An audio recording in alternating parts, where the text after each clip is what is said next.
is Uroupaye, the mayor of Yenagoa City Council. You know, leadership comes from God. The administration is merely service to the people. It's service to the people, nothing else. So whatever thing you put in place to serve the people is what you have to do the best for the people that you are serving. So ordinarily, administration is to serve the people with the best of your ability, to create that impact that, yes, you are serving the people. It's what we are doing. That is the administration. Then the challenges, you know, there is nowhere you will not have challenges.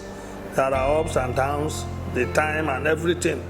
Challenges in this local government, you know that we host all the characters all over the world. We are not talking of people from only Nigeria, but all the characters. Some of them are from Togo, Yenagoa, migrant to this place.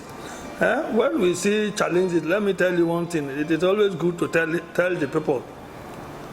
The boat has not sunk does not mean that there is no waves. There are waves all over, but it is only God that take it, because even what is coming into the local government is not enough. So you only give to people what you have. If you have enough, you will do. And human being, no human being on earth that is perfect. We will only try our best. So the challenges are numerous that we cannot even count. And we are also putting them in place that these are challenges we have, and we have to work with those challenges to ensure that we touch the life of the people. So that is what we have been doing. The challenges are there, numerous, nothing to write about them, because the challenge I'm talking about, one of the major challenges is the allocation of the federal government to Yenagoa local government is not enough. So when you don't have the fund to put the infrastructure to touch the life of the people, because the grassroots is where we are, and we touch the life of the people, we campaign around all the old communities to ensure that we will give back to the society. So when you come and you see that the allocation given to you monthly is not enough to go around to the communities that you are serving the people, that is where you have a lot of challenges. So the number one challenge here is fund. If the fund is available as human being, we will also give back to the society what the people need. You know, this administration, since I started, I told the people it's an open door policy, and I'm operating that. And also I agree that I must always go on town hall meeting before citing projects to their own communities without me and them meeting. And I just decided to cite a project in their community. Maybe it's not what they need. So the people have to be in the same page with me on the town hall meeting, agreed that this is the type of project, and the project they need will not be too bogus than the local government. If the local government cannot carry it, we now look at option A, and if option A is not there, we go to option B. That is where we have to stay. That is what I've been doing. That is where I was able to manage some of the challenges ahead of me that is coming. That is where we talk about development of projects to go to all the constituencies. You know, Yenagoa is a very large local government where we have different tribes and different characters. So if you go to one area and say this is what you want to do, the people have to interface with you and do. That is where we are. That is what I see in the developmental areas and the challenges of our administration.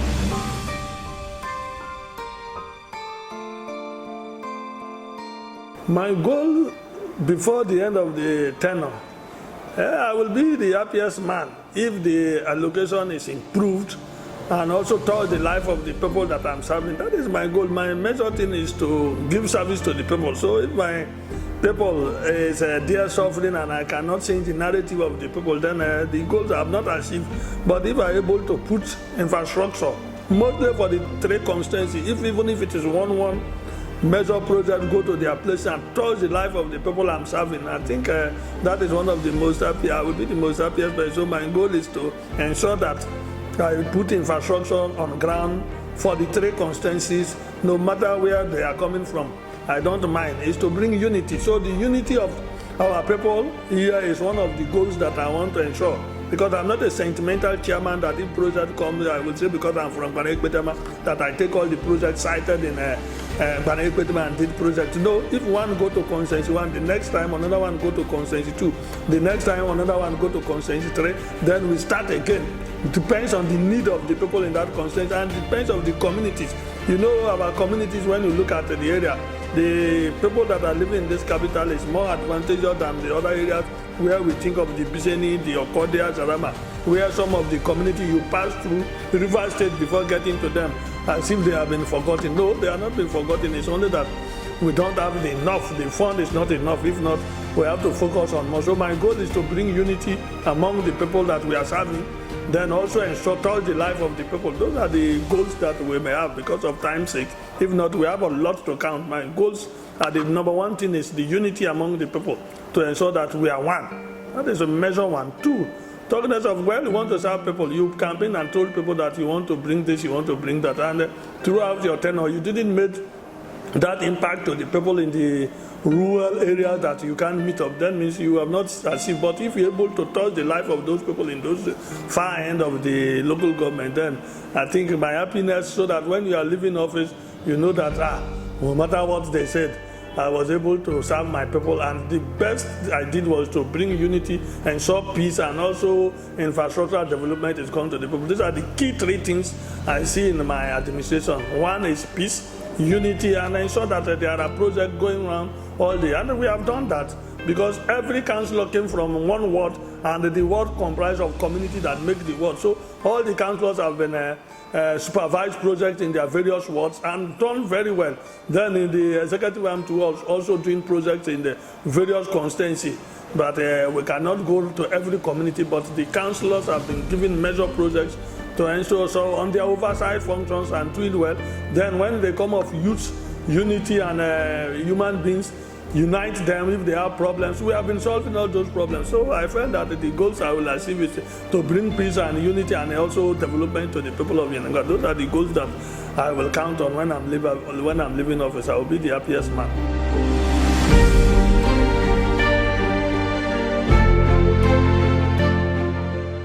You know that by regarding security, I don't play politics with the security of the life of the people that I'm serving. You know, when I took oath as the chairman of the local government, the first thing is to protect lives and properties of the people that I want to serve, and that is what I've continually doing. When I assume office, you know that I started with the security people in this local government. I call a regular security meeting, peace and security meeting, which I preside over monthly. I did that is because of the people that I want to serve, and I thought that we have to look at the flashpoints every month when we call the meeting. Just a few days ago now, I think was it on Thursday, we also have a peace and security meeting where I invited all the His Highnesses, His Magistrates, and also the security person, the serving DPOs, and including DSS, everybody in this local government that is posted and working under me to ensure, review some of the things we have achieved and the areas that we are not done very well. We have to study that and search for a way forward to move forward to ensure that we combine security in this area, and we are doing that. And the security people are also not doing bad. In view of that, we are also inviting some person to discuss and know the flashpoints, because you know criminality started from somewhere. Let me also remind you that ordinary man don't start with a criminality. First of all, he will be initiated. So the people that initiated the people, what did they use to initiate them? Drug addicts.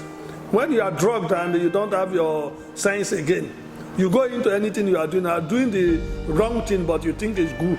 That is where we see. So I think that is what I've done in crime rate in Bayelsa. I think it's number one. People should even commend me without me even coming to the press, because of calling regular meeting. All the DPOs we met, tell ourselves what we have done, review the flashpoints, move into those areas. Some of those things made me to also fence Amanata. Now Amanata was a ghetto. The health center is a place of ghetto. They use that place in initiating young boys, giving drugs to young girls from adults and initiating them, young boys like that. So I decided to fence that place and chase all of them out, and also bring my DPOs on board that they have to supervise that area. So Ompadek and ABC Mechanic Road in Amanata is number one, then talk less of the Opele and all the rest. That I send my men, a division here, always move in to ensure that they ensure that crime rate is reduced. I think we have done very well in also that aspect. That is what I have been doing, and that is my take home. That anytime I'm called upon, regularly security meetings have been held. Look at the flashpoint, the areas we are lacking behind, and search for the way forward. That is what we have been doing in the area of security in this local government.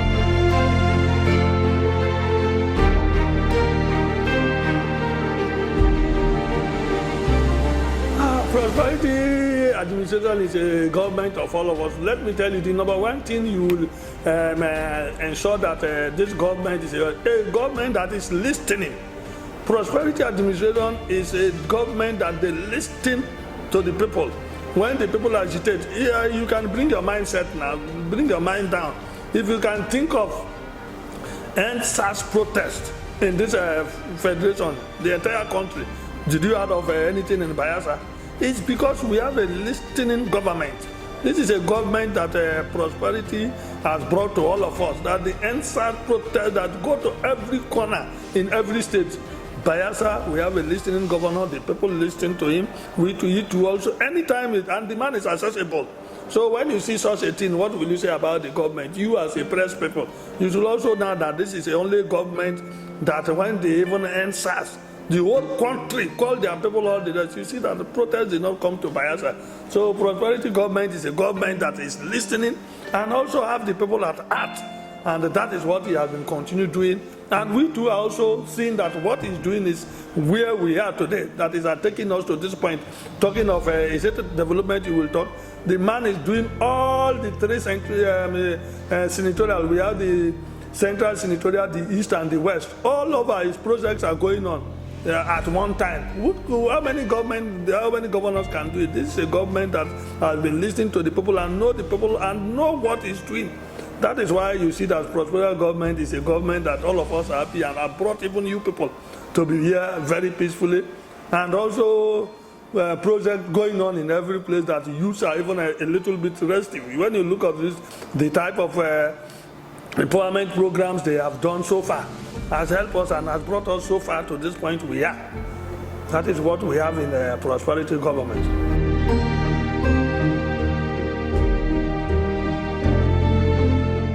That is the area where I even come from. You people don't know that I am a sportsman. When I was younger than this age, I was a youth leader and also a town team football captain in my own community. So when I came on board, what to bring unity among the people, to channel the young boys that are coming up. You know, people don't think that it's only to fish out hidden talent from the locality. No, it's to bring among unity. It's unity. First thing in sports, when you have that sportsman spirit in you, it's unity. When you see young boys engaging themselves on a necessary thing, and you felt that what we will do, the first thing, I brought even Mayor Cup. There was no Mayor Cup since we came on board. If it were there, they would have handed over to me. I decided to bring on board a Mayor Cup, which I was thinking for the only local government. But when I discussed with the Ministry of Sport, they said, no, you have to cut across the entire state. So we sponsor Mayor Cup and bring all the secondary schools, youths, came together and registered and played that cup. You know that tournament just ended some few months ago. And lucky for us, the sponsor of the cup, my local government, BDGS won the cup. I'm so delighted. We play against Kolot Mopoguma in Sampo, community Sampo, CSSL, PS, something like that in Sampo, play against the BDGS. The BDGS won them hands down. So in grassroots sports development, it's one of the cardinal things I have more even interest to do. It's only that the funds are not enough. So I have the youth at heart, and I always be a sportsman, and I have the sportsman spirit in me. We are continue doing that sportsman develop that sports in this local government, and we will continue. Even very soon we will also have another one. Even if we have the football tournament, very soon we will even have a wrestling competition. And you know, most of our people are not doing our traditional wrestling. If not, we were interested in the traditional wrestling than even the football, which is our own culture.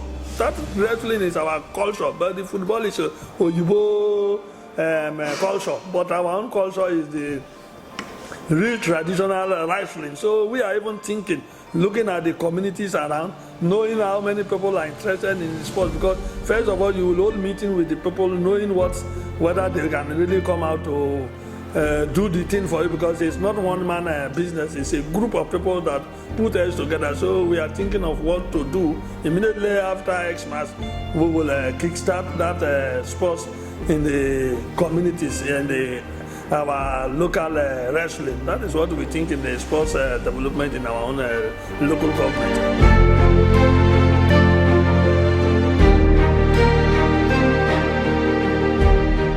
Well, you have known that from the inception I've been saying that prosperity government is a government that is listening. I've already commended him. Do you want what else do you want? The governor is a governor that is a listening governor. That alone we have commended him. And the man has the people at heart that is working assiduously to ensure that development go to every part of the state. That alone I commend him because it was not easy for this drain allocation that comes from the federal allocation, which has nothing to go home to do it. You know that our allocation is one of the smallest allocations that comes to Bayelsa monthly, if not of the help of the 13% that comes to us. Most months we can't even pay salary. But this governor, since he came on board, he has been paying pensioners, he has been paying salary regularly. Sometime before we know, we are even in our office hearing that people have started receiving a letter. Uroupaye, your governor is doing well, he has paid. We have received a lot, 20-something. People were commending him. So who am I? We have known that the government that we came and he be on board is a government that is doing very well. So we commend him for having the people at that and also doing the needful. And he never failed in electioneering campaigns, which is delivering prompt. That is how a governor is supposed to be. Because when you went and campaign around and come back and sit at the office, you do different things. No, he's now doing the dividend of democracy back to the society. So we commend him for that. That is what the prosperity government and the governor himself is the head of the prosperity government, which he has done very well, that we commend him. Then in the aspect of youth should be the people that they should even thank him more than ourselves, because youth are the people that will take over from us when we are no longer there. And all these things we are putting on the ground for them to start from somewhere is because we have them at heart. The youth of this society that we are, the people that will take over from us. So when they don't have anything to start, will they start from a virgin land? No. That is why we have regular meetings. We also think of always have them at heart, and we always bring skill programs here and there to ensure that even if the white-collar jobs are not there, they have to use it and put food on their table instead of engaging themselves on unnecessary things and going to cultism and start criminalities and other things. That is why the use of this state has to focus where in this state. Look at what we are doing now. If they went to school and if the portal is closing, some of us, because of the position and also know the importance of school, we claim that education is the bedrock of the development of a society. Some of us said no, education is seen as the mirror of the society. That is different this thing. So when we look at it, and if people want to drop out because of fun, we said no, that is not the payment of fees should not make people to drop out of school. So let us call the porter. We went and met with the porter, discussed the way forward. The people also listen, because this is a listening government. It's you wash my hand, I wash your hand. So in that process, the porter also extend the clothes of porter and saw that these people also move around. That is why you look at the prosperity government, there is a loan board. You go apply and they process all your things and you get loan to pay your bills. So people went and did all those things. Today all of them are back to school when the porter was extended. And they also move around to see some of their uncles, brothers, and all those of them that were unable to meet up also go for the loan and took the loan. And today they are now back to school. I think for me, I am telling all our youth that they have to be patient and also follow the programs of the government, so that by tomorrow when we are leaving, they have to take over and also continue from where we stop. That is my advice to the people. Thank you and God bless you.